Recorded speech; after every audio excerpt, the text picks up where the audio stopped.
Apparently, in the city of London between 1400 and 1560, it was forbidden to wear masks in the streets for the 12 days of Christmas. As people made their way home from parties, presumably a little the worse for wear, it was too easy for masked villains to take advantage of them and rob their purses. Hence the rule, no mask wearing at Christmas. At the moment, of course, it's sort of forbidden not to wear a mask, although I guess we're not going to parties this year.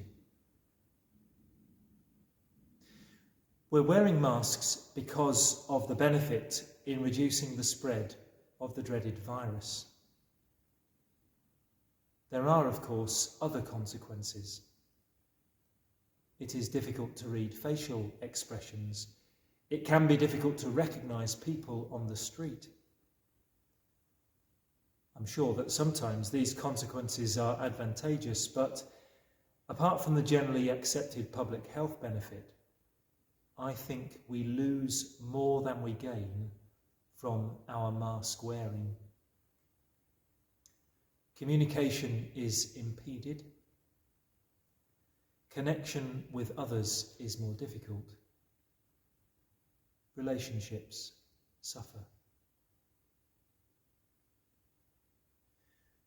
We all have our masks. I'm no longer talking about the visible strips of cloth that we wear across our faces just now.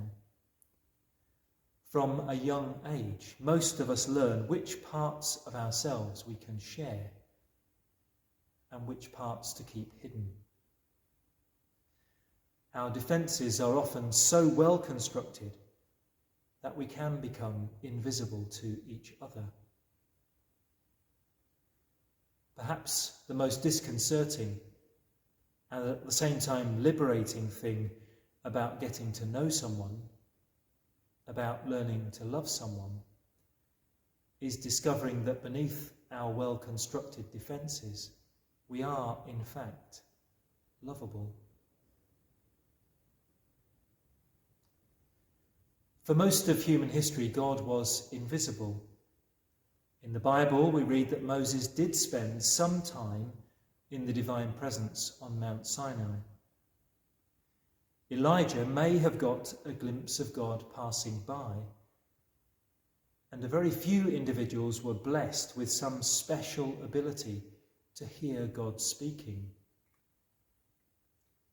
But to see God, to come face to face with God, meant certain death. Christmas changes all of that. Think for a moment about the strange assortment of characters drawn to the baby of Bethlehem. Shepherds and wise men, representatives of the whole human family. During their encounter with this baby at the edge of an insignificant town, what happened to them? Well, I doubt they returned to their lives and became more religious. But perhaps they came away from the baby at Bethlehem, from this new family, a little bit more human. Christmas is God unmasked. In this baby, we see God's face. We read God's expression and know God's closeness.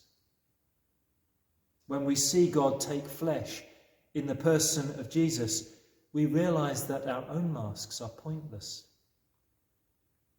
Our defences are futile when faced with this baby, this Jesus who says, I know you,